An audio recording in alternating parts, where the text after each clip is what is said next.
नमस्कार, news street में आपका स्वागत है। मैं हूं आपके साथ मोनिशा सिन्हा।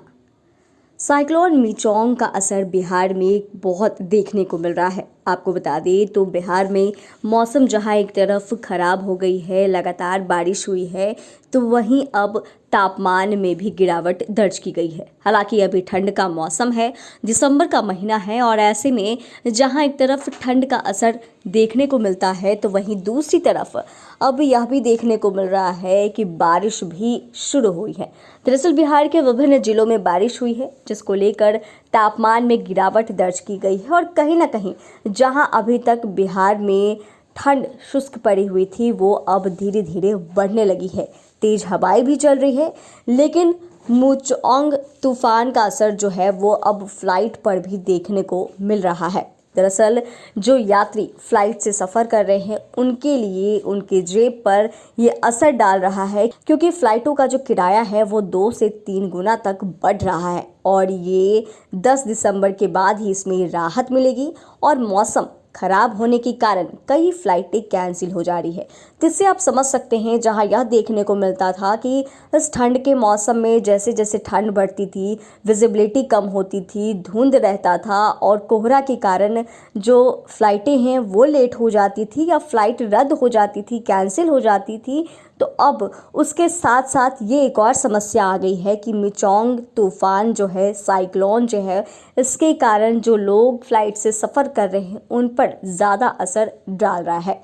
दरअसल मिचोंग तूफान के कारण चेन्नई, बेंगलुरु, मुंबई और हैदराबाद की फ़्लाइट का किराया करीब 2 से 3 गुना बढ़ गया है। मौसम को देखते हुए कई जगहों की फ़्लाइटें कैंसिल तो हुई है, लेकिन कई जगहों की जो फ़्लाइट है उसके किराया में अचानक से इजाफा हुआ है, और यह जो है 10 दिसंबर तक बढ़े हुए किराए पर सफ़र करना पड़ेगा, और 10 दिसंबर तक इससे कोई राहत नहीं मिलने वाली है। बताया यही जा रहा है कि 10 दिसंबर के बाद, यानी कि हो सकता है तो 11 दिसंबर को फिर से किराया सामान हो जाएगा।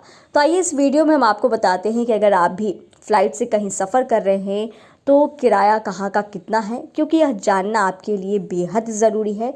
क्योंकि आज के समय में लोग जितना ट्रेन से सफ़र करते हैं, तो फ्लाइट से सफ़र भी उतना ही ज़्यादा करते हैं, क्योंकि कई लोगों को फ़्लाइट से सफ़र करना भी बेहद आरामदायक लगता है, क्योंकि कम समय में लोग अपनी जगह पर पहुंच जाते हैं। इसीलिए लोग सफ़र करने के लिए फ़्लाइट को भी चुनते हैं। तो 8 दिसंबर को पटना से चेन्नई का जो अधिकतम किराया था वो किस तरीके से बढ़ गया है, तो इंडिगो की जो रेट है वो 28,892 हो गई है, जो अधिकतम किराया पटना से चेन्नई तक का है।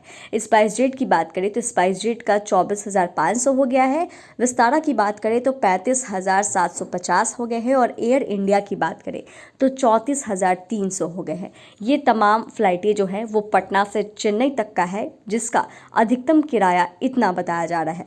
वहीं पटना से बेंगलुरु अगर आप सफ़र कर रहे हैं तो इसका भी किराया आप जान लें तो इंडिगो के लिए 35,631 है, वह स्पाइस जेट के लिए 29,500 है, विस्तारा के लिए 37,700, और वहीं एयर इंडिया के लिए 37,337 है। ये तमाम फ्लाइटों का जो रेंट हमने आपको बताया वो पटना से बेंगलुरु तक का अधिकतम किराया है। वहीं जब आप पटना से मुंबई सफ़र कर रहे हैं तो उसका भी अधिकतम किराया आप जान लीजिए। दरअसल इंडिगो का 30,992 है, तो वहीं स्पाइस जेट का 29,152 है। विस्तारा की बात कर ले तो 38,660 है, और एयर इंडिया की बात कर ले तो 43,468 है। वहीं अगर आप पटना से हैदराबाद का सफ़र कर रहे हैं, फ़्लाइट से सफ़र कर रहे हैं और कहीं आ जा रहे हैं, तो वह भी आप जान लीजिए कि इंडिगो का जो रेट है वो 30,000 है, स्पाइस जेट का 38,750, विस्तारा का 37,998, और एयर इंडिया पे अगर आप सफ़र कर रहे हैं तो 43,468 है। तो ठंड और कुहासे की वजह से पटना एयरपोर्ट की विजिबिलिटी कम होती जा रही है, और आने वाले दिनों में और ठंड बढ़ने वाला है, क्योंकि यह इसलिए हो रहा है कि अभी 1 दिसंबर का महीना है। इस महीने में ठंड की शुरुआत हो जाती है, ठंड लगने लगती है, बढ़नी भी शुरू हो जाती है। लेकिन दूसरी तरफ मिचोंग साइक्लोन का असर फ्लाइट पर पड़ रहा है। जो लोग सफ़र कर रहे हैं उन्हें परेशानियों का सामना करना पड़ रहा है, क्योंकि मौसम के कारण ही कई फ़्लाइटें कैंसिल हो जा रही है। तो कई फ़्लाइटों का किराया जो है वो 2 से 3 गुना तक बढ़ गया है। तो अगर आप भी इन तमाम जगहों पर सफ़र कर रहे हैं तो उससे पहले जान लें कि अभी फ़िलहाल जो किराया है वो क्या हो रखा है। चैनल को सब्सक्राइब करें, फेसबुक पेज को लाइक करें। धन्यवाद।